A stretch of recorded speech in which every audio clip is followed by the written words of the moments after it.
Uz šo te vienu jautājumu nespēja atbildēt pilnīgi neviens, kad es aizēju pie uzņēmumiem un viņiem šo te jautāju. Es prasu pārdevējiem, kāds ir tavs šī mēneša mērķis? Un visi, tur ietirgot pēc iespējas vairāk. Kāds tavs mērķis? Pārdot vairāk, vai, nezinu, uzņēmums mums prasa tik un tik. Tātad neviens ļoti reti, principā man laikam nekad neviens nav īsti atbildējis. Kad es paprasu, kāds tavs mērķis? 25,000 ietirgot. Ja?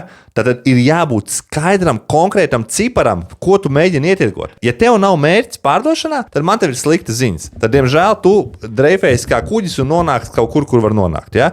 Tev ir jābūt skaidram ciparam, pēc kura tu ej. Skaidrs, ietirgotais vai noslēgto darījumu skaits pilnīgi vienalga, bet ciparam ir jābūt pilnīgi skaidram un jābūt pilnīgi skaidram, kā to ciparu var panākt.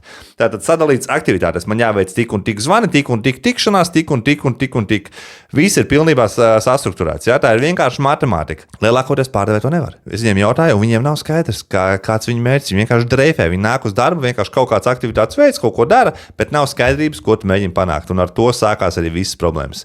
Tev ir jābūt konkrētam mērķim, konkrētam ciparam, pēc kura tu ej, un tad arī tas ir jāsadala aktivitātes un katru dienu arī jādara.